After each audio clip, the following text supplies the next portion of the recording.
திருவள்ளூர் அருகே நமது கிராமம் நமது வளர்ச்சி திட்டத்தின் கீழ் கூட்டுறவு பால் உற்பத்தியாளர்கள் சங்க அலுவலகத்தை மாவட்ட ஆட்சியர் ரிப்பன் வெட்டி திறந்து வைத்தார். திருவள்ளூர் மாவட்டம் பூண்டி ஒன்றிய மோகூர் ஊராட்சியில் நமது கிராமம் நமது வளர்ச்சி திட்டத்தின் கீழ் கூட்டுறவு பால் உற்பத்தியாளர்கள் சங்க அலுவலக கட்டிடத்தை மாவட்ட ஆட்சித்தலைவர் பிரதாப் ரிப்பன் வெட்டி திறந்து வைத்தார்.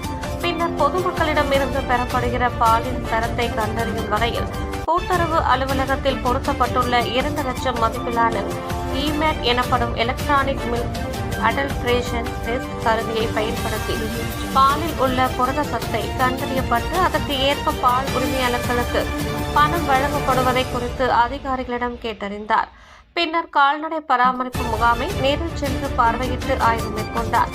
அதனைத் தொடர்ந்து நிகழ்ச்சியில் பேசிய மாவட்ட ஆட்சியர் தெரிவிக்கையில், பொதுமக்கள் தனியார் நிறுவனத்திற்கு பால் வழங்கப்படுவதால் அவர்கள் தரமற்ற பொருட்களை தயாரித்து விற்பனை செய்வதால் பொதுமக்கள் அதனால் பல்வேறு இன்னல்களுக்கு ஆளாக்கி வருவதாகவும், நம்முடைய பிள்ளைகளை சத்தான உணவு கொடுத்து வளர்ப்பது போல் ஒவ்வொரு கால்நடை உரிமையாளர்களும் சத்தான உணவுகளை கால்நடைக்கு கொடுத்து வளர்த்தால் மட்டுமே நல்ல ஒரு ஊட்டச்சத்தான பாலை நாம் பெற முடியும் எனவும், அதற்காக தமிழக அரசின் சார்பில் திருவள்ளூர் மாவட்டத்தில் பூண்டி ஒன்றியத்துக்கு உட்பட்ட மோகூர் கிராமத்தில் உள்ள 125 கால்நடை உரிமையாளர்களுக்கு 21 லட்சம் மதிப்பீட்டில் மாட்டு தீவனங்களை வழங்கப்பட உள்ளதாக அவர் தெரிவித்தார்.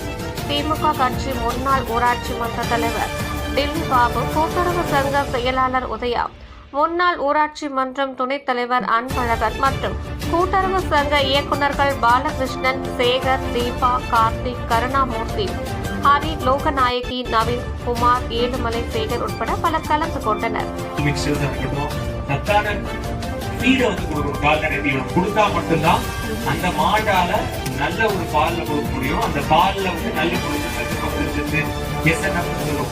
இந்த மாதிரி இது எல்லாமே கரெக்டா இருக்கணும்னா அதுதான் முக்கியம். அதற்காக தான் நம்ம இந்த தமிழ்நாடு அரசு மூலியமா நம்ம ஒரு 21 லட்சம் நம்ம இந்த ஒன்றியத்துக்கு சாங்ஷன் பண்ணிருக்கோம். அதன் மூலியமா ஒரு 125 விவசாயிகளுக்கு இலவசமா நம்ம கால்நடை தீவனம் கொடுக்க போறோம்.